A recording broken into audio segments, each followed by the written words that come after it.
नमस्कार दोस्तों, स्वागत है आप सभी लोगों का एक बार फिर से। और आज के इस सेशन में, आज के इस क्लास में हम देखेंगे कि पैनल रिपेयरिंग करना कितना मुश्किल है और कितना आसान। आपको लगता है कि पैनल रिपेयरिंग बड़ा जटिल, बड़ा मुश्किल लगता है, तो आज यहाँ इस क्लास में मैं सारे स्टूडेंट के लिए ये एक वीडियो शूट कर रहा हूँ। देखें, यहाँ आप सिम्टम्स देखेंगे, पैनल के सिम्टम्स आप देखें कि पैनल की सिम्टम्स क्या हैं। देख पा रहे हैं, पैनल स्पार्क है, ये स्पार्क वाली पैनल है। और इसमें जो रिजल्ट आप देख पा रहे हैं, कुछ अब नॉर्मल सा रिजल्ट देख रहे हैं।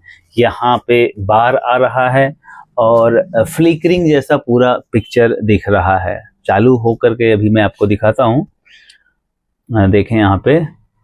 वहाँ तक मैं इसमें HDMI आपको लगा देता हूँ, ऑडियो वीडियो।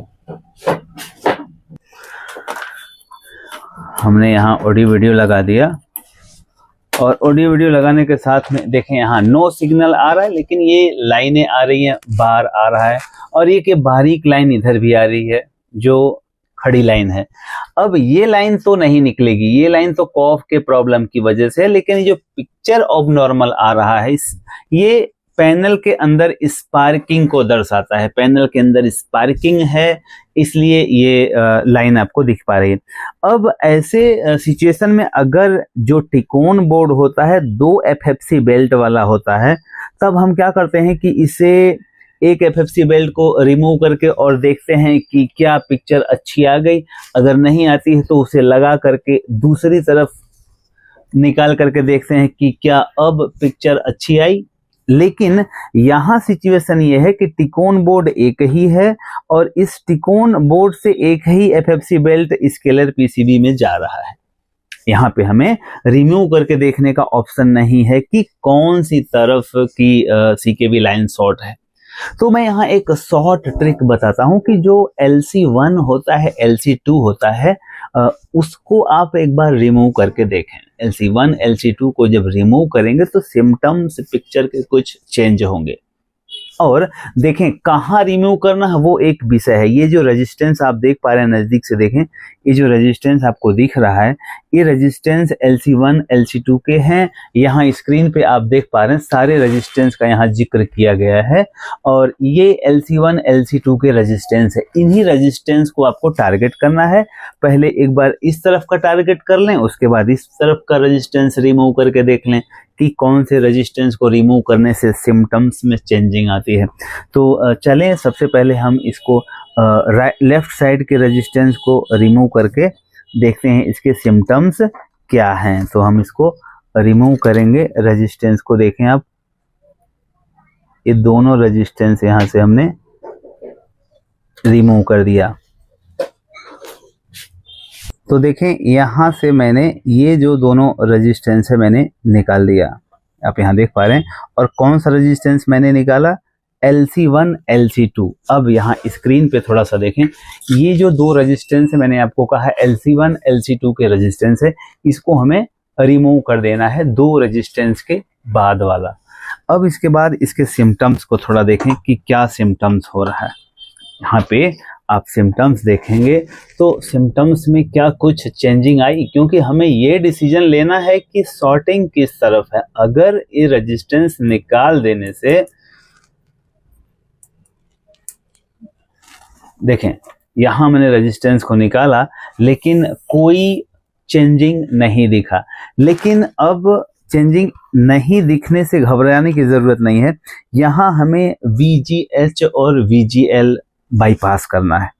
अगर हम यहाँ VGL और VGH बाईपास करते हैं और उसके बाद हमें देखना है कि क्या पैनल ठीक हो जाती है। अगर पैनल ठीक हो गई तो समझ लें कि शॉर्टिंग इधर थी और आपका काम हो गया। लेकिन अगर नहीं हुआ तो यही प्रोसेस आपको इस तरफ करना है, ठीक है। और इस तरफ भी यही इसी सीक्वेंस में जो वोल्टेज का अलाइनमेंट है रेजिस्टेंस का, वो ऐसा ही मिलेगा। चले मैं एक बार चेक करके दिखा देता हूं ताकि आपको ये भी क्लियर हो जाए कि कितना वोल्टेज वहां आता है। जितना वोल्टेज लिखा है क्या उतने ही वोल्टेज आते हैं या कुछ और है। तो देखें यहाँ पे आप देख पा रहे हैं, मैं यहाँ वोल्टेज मेजर करके बता दे रहा हूँ। यहाँ देखें कितना आ रहा है, -9 वोल्टेज, ठीक है, यहाँ -9 वोल्टेज, उसके बाद ये देखें -9 वोल्टेज, और फिर ये देखें इस तरफ पहले हम देखते हैं, गड़बड़ हो जाएगा। यहाँ देखें -9 वोल्टेज, फिर दूसरे पे हमने चेक किया है, दिखाते रहे नज़दीक से, यहाँ कितना वोल्टेज आ रहा है, 6 वोल्टेज के आसपास, -6 वोल्टेज। उसके बाद ये जो है ओड इवन का सीक्वेंस वाले पॉइंट है, देखें आप, यहाँ पे ओड इवन में वोल्टेज आएगा, पहले 28 आएगा, फिर माइनस वोल्टेज आएगा, फिर 28 आएगा, फिर माइनस आएगा, ठीक है ना। देखें यहाँ दूसरे पे भी मैंने चेक किया, यहाँ पे ओड इवन में सीक्वेंस में वोल्टेज आपको प्राप्त होंगे। अब हम क्या करेंगे कि इसी और आगे के वोल्टेज देख लेंगे, यहाँ आपको 6 वोल्टेज के आसपास देखें 5.9, यहाँ देखें 5.9, यहाँ देखें 5.9, 4.9, 4.9, मतलब 5 से 6 वोल्टेज के आसपास यहाँ आपको वोल्टेज प्राप्त होंगे, ठीक है। सारे CKV लाइन पे एक सिमिलर वोल्टेज आपको यहाँ मिलेगा, लेकिन जो ओड इवन वाले वोल्टेज हैं यहाँ आपको ऑब्जर्व करना है। ओड इवन पे यहाँ देखें 28 वोल्टेज और -9 वोल्टेज, फिर इस सीक्वेंस में देखें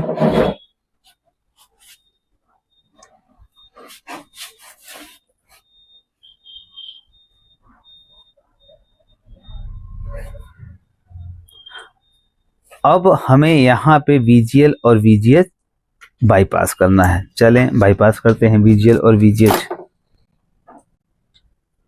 तो आए सबसे पहले यहाँ VGL और VGH को ध्यान में लेने की ज़रूरत है कि VGL कहाँ है और VGH कहाँ है।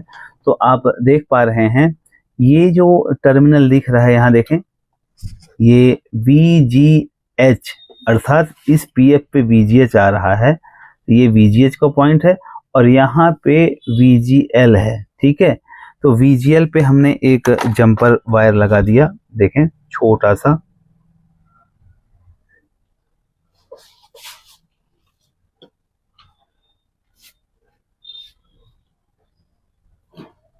ये VGL पे हमने जंपर लगा दिया।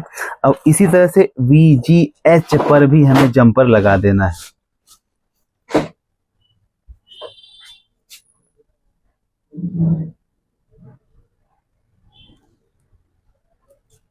शोल्डर थोड़ा सा बढ़िया करने की ज़रूरत है, क्योंकि जितना अच्छा आप शोल्डर लगाएंगे उतना बेहतर परफॉर्मेंस मिलेगा।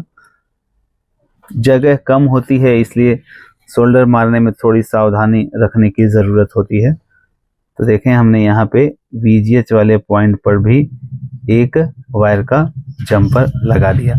ये VGH टर्मिनल है और ये VGL टर्मिनल है। अब इसको कहाँ लगाना है तो मैं बताना चाहूँगा कि जो VGL है उसे आपको लगाना है LC1 पे, यहाँ पे LC1 पे। अब LC1 पे हमने रेजिस्टेंस तो रिमूव कर दिया है, तो ये LC1 के इस साइड पे लगाना है जहाँ पे कॉफ में लाइन जा रही है।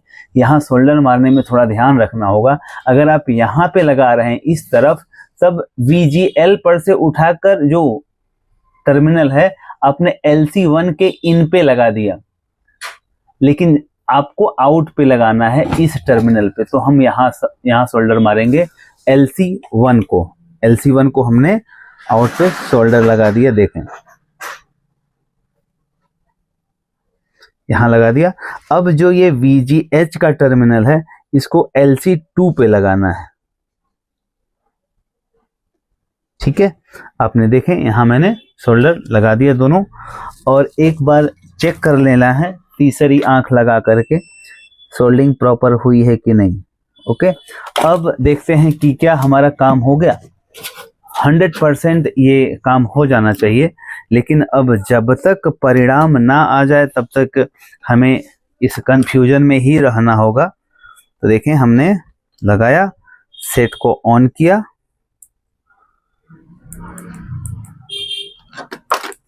और ऑन करके अब देखेंगे, ओ माय गॉड, देखें आप, ये इतना ही प्रोसेस करना होता है अगर पैनल के अंदर स्पार्किंग है तो। आप देख पा रहे हैं वही पैनल है और बस इतना प्रोसेस करने से एकदम ओके हो जाती है। तो ये क्या आपको लग रहा है कि पैनल रिपेयरिंग करना बड़ा कठिन है? लेकिन ये सब पॉसिबल हो पाता है जब आपको लाइनों की, ट्रैकों की, वोल्टेज की समझ होती है। कई प्रैक्टिकल करने के बाद इस तरह से आप परिणाम ला पाते हैं। देखें कहीं भी लाइन नहीं आ रही है, ये लाइन जो आ रही है ये तो रहेगी, कॉफ से है ये लाइन, और आप देख पा रहे हैं कि कहीं भी ये बफरिंग, कहीं भी कोई लाइन नहीं आ रही है। तो इस तरह से आप चाहें तो स्पार्क पैनल को, जो पैनल स्पार्किंग हो गई है अंदर, उसे भी आप ठीक कर सकते हैं। तो आप लोगों ने यहाँ देखा कि आसानी से हो सकता है, कर पाएंगे, कोई मुश्किल लग रहा है? नहीं, इजी है ना पैनल रिपेयरिंग करना? जी बिल्कुल। तो ऐसे और बहुत सारे मेथड मैं आप लोगों को बताने वाला हूं आगे पैनल के क्लास में। बहरहाल ये यहीं तक, अब अगले सेशन की तरफ रुख करते हैं। चलिए।